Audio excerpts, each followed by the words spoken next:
अस्सलाम वालेकुम वरहमतुल्लाहि वबरकातुहू। आज हम एक ऐसी हस्ती की विलादत याद कर रहे हैं जिसकी शान जिब्राईल भी बयान करें तो अल्फाज कम पड़ जाए, जो दुनिया में रोती नहीं थी लेकिन क़यामत के दिन उम्मत के लिए रोएगी, जिससे रसूल सल्लल्लाहु अलैहि वसल्लम इतनी मोहब्बत करते थे कि खड़े होकर इस्तकबाल करते थे। ये कौन थी? ये थी सैयदा फ़ातिमा अज़-ज़हरा। आइए आज उनकी ज़िंदगी से सीखें कि औरत की असल अज़मत क्या है। 11 दिसंबर कोई आम दिन नहीं, ये उन औरतों के लिए भी खास है जिन्हें ज़िंदगी ने तोड़ रखा है, और उन मर्दों के लिए भी खास है जिन्हें घर की औरत की कदर करना नहीं आता। क्योंकि आज हम उस बेटी की बात कर रहे हैं जिसके बारे में रसूल अल्लाह सल्लल्लाहु अलैहि वसल्लम ने फरमाया कि फ़ातिमा मेरे जिगर का टुकड़ा है। ये जुमला सिर्फ मोहब्बत नहीं, ये एक मयार है कि अल्लाह के नबी सल्लल्लाहु अलैहि वसल्लम औरत की इज़्ज़त किस तरह करते थे।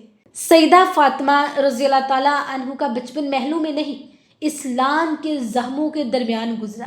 क्रेश गालियाँ देते, रास्ते में मिट्टी फेंकते, आप सल्लल्लाहु अलैहि वसल्लम को तकलीफ़ देते, और एक छोटी सी बच्ची अपने बाबा के चेहरे से धूल साफ करती। यहाँ कुरान की आयत जिंदा हो जाती है, इन्ना मअल उसरि युसरा, मुश्किल के साथ आसानी है। सैयदा फ़ातिमा रज़ियल्लाहु ताला अन्हु की ज़िंदगी बताती है कि बड़ी अज़मत आसानियों में नहीं, आजमाइशों में बनती है। रसूल अल्लाह सल्लल्लाहु अलैहि वसल्लम ने फरमाया कि फ़ातिमा जन्नती औरतों की सरदार है। ये इज़्ज़त मेकअप, लिबास या दुनियावी मुकाम से नहीं मिली, बल्कि तकवा, हया, मोहब्बत, खिदमत और दिल की सफाई ने उन्हें वो मुकाम दिए जिस पर आज तक कोई सवाल नहीं कर सकता। यहाँ कुरान कहता है कामयाब वो है जिसने अपने नफ्स को पाक किया। रसूल सल्लल्लाहु अलैहि वसल्लम की मोहब्बत क्या थी? जब सैयदा फ़ातिमा घर आती तो नबी सल्लल्लाहु अलैहि वसल्लम एहतराम में खड़े हो जाते।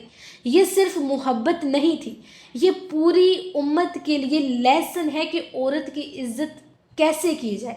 लेकिन आज शोहर बीवी को संभाल नहीं सकते, बेटियां बाप से प्यार नहीं पाती, माँ की आवाज़ पर कोई उठता भी नहीं। फ़ातिमा की विलादत हमें याद दिलाती है इज़्ज़त वो है जो घर वाले दें, ना कि वो जो दुनिया ताली बजा कर दे। और याद रखें, हज़रत अली रज़ियल्लाहु ताला अन्हु का घर महल नहीं था, सामान था तो सिर्फ एक चक्की, एक तकिया और एक पानी की मश्क, लेकिन उसी घर से दुनिया की सबसे खूबसूरत मोहब्बत निकली, क्योंकि दिल साफ थे, इरादे मजबूत थे और अल्लाह पर यकीन कामिल था। यहाँ कुरान कहता है जो अल्लाह पर भरोसा करे उसके लिए फिर अल्लाह ही काफ़ी हो जाता है।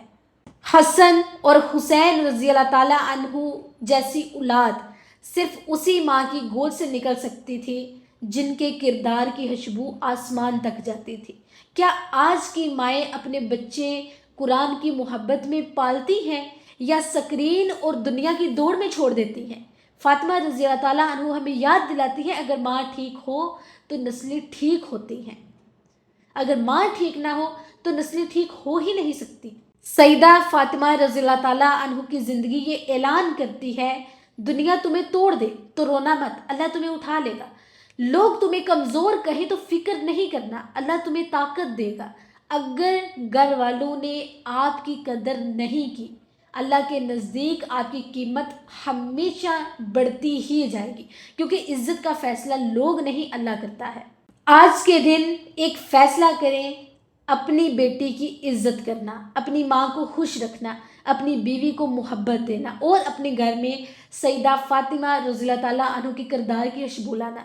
यही उनकी विलादत का असल तोहफ़ा है। फ़ातिमा रज़ियल्लाहु ताला अन्हु की ज़िंदगी ये सिखाती है कि अज़मत माल में नहीं है, दिल के नूर में होती है, और जो अल्लाह से जुड़ जाए उसकी कीमत दुनिया खुद पहचान लेती है।